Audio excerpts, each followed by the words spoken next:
जय श्री हरि। तुलसीपति शालिग्राम भगवान की जय हो। तुलसी महारानी की जय हो। जय जय श्री हरि। तुलसी विवाह कथा।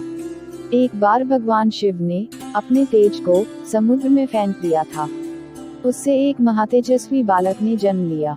यह बालक आगे चलकर जालंधर के नाम से पराक्रमी दैत्य राजा बना। इसकी राजधानी का नाम जालंधर नगरी था। दैत्यराज कालनेमी की कन्या वृंदा का विवाह जालंधर से हुआ।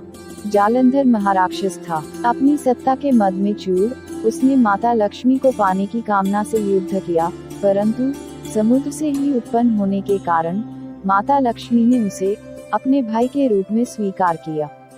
वहां से पराजित होकर वह देवी पार्वती को पाने की लालसा से कैलाश पर्वत पर गया।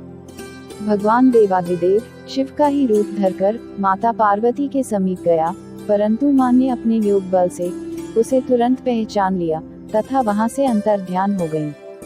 देवी पार्वती ने क्रुद्ध होकर सारा वृतांत भगवान विष्णु को सुनाया। जालंधर की पत्नी वृंदा अत्यंत पतिव्रता स्त्री थी। उसी के पतिव्रत धर्म की शक्ति से जालंधर न तो मारा जाता था और न ही पराजित होता था। इसीलिए जालंधर का नाश करने के लिए वृंदा के पतिव्रत धर्म को भंग करना बहुत जरूरी था। इसी कारण भगवान विष्णु ऋषि का वेश धारण कर वन में जा पहुँचे, जहाँ वृंदा अकेली भ्रमण कर रही थी। भगवान के साथ दो मायावी राक्षस भी थे, जिन्हें देखकर वृंदा भयभीत हो गई। ऋषि ने वृंदा के सामने पल में दोनों को भस्म कर दिया। उनकी शक्ति देखकर वृंदा ने कैलाश पर्वत पर महादेव के साथ युद्ध कर रहे अपने पति जालंधर के बारे में पूछा। ऋषि ने अपने माया जाल से दो वानर प्रकट किए। एक वानर के हाथ में जालंधर का सिर था तथा दूसरे के हाथ में धड़। अपने पति की यह दशा देखकर वृंदा मूर्छित होकर गिर पड़ी।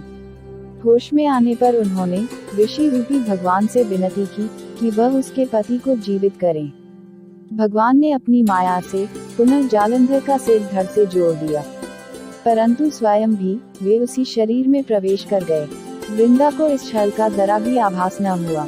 जालंधर बने भगवान के साथ वृंदा पतिव्रता का व्यवहार करने लगी, जिससे उसका सतीत्व भंग हो गया। ऐसा होते ही वृंदा का पति जालंधर युद्ध में हार गया और मारा गया। इस सारी लीला का जब वृंदा को पता चला तो उसने क्रुद्ध होकर भगवान विष्णु को हृदयहीन शिला होने का श्राप दे दिया। अपने भक्त के श्राप को भगवान विष्णु ने स्वीकार किया और शालिग्राम पत्थर बन गए। सृष्टि के पालनकर्ता के पत्थर बन जाने से ब्रह्मांड में असंतुलन की स्थिति हो गई। यह देखकर सभी देवी देवताओं ने वृंदा से प्रार्थना की कि वह भगवान विष्णु को श्राप मुक्त कर दें। वृंदा ने भगवान विष्णु को श्राप मुक्त कर दिया और स्वयं सती हो गई। जहाँ वृंदा भस्म हुई वहाँ तुलसी का पौधा उगा। भगवान विष्णु ने वृंदा से कहा, हे वृंदे, तुम अपने सतीत्व के कारण मुझे लक्ष्मी से भी अधिक प्रिय हो गई हो। अब तुम तुलसी के रूप में सदा मेरे साथ रहोगी। तब से हर साल कार्तिक महीने के शुक्ल पक्ष की एकादशी का दिन तुलसी विवाह के रूप में मनाया जाता है। धार्मिक मान्यताओं के अनुसार जो भी मनुष्य भगवान के शालिग्राम रूप के साथ तुलसी का विवाह करेगा, उसे इस लोक और परलोक में विपुल यश प्राप्त होगा। उसी दैत्य जालंधर की यह भूमि जालंधर नाम से विख्यात है। सती वृंदा का मंदिर मोहल्ला कोट किशनचंद में स्थित है। कहते हैं कि इस स्थान पर एक प्राचीन गुफा थी जो सीधी हरिद्वार तक जाती थी। सच्चे मन से 40 दिन तक सती वृंदा देवी के मंदिर में पूजा करने से सभी मनोरथ पूर्ण होते हैं।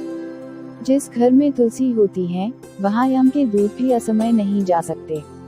मृत्यु के समय जिसके प्राण मंजरी रहित तुलसी और गंगा जल मुख में रखकर निकल जाते हैं, वह पापों से मुक्त होकर वैकुंठ धाम को प्राप्त होता है।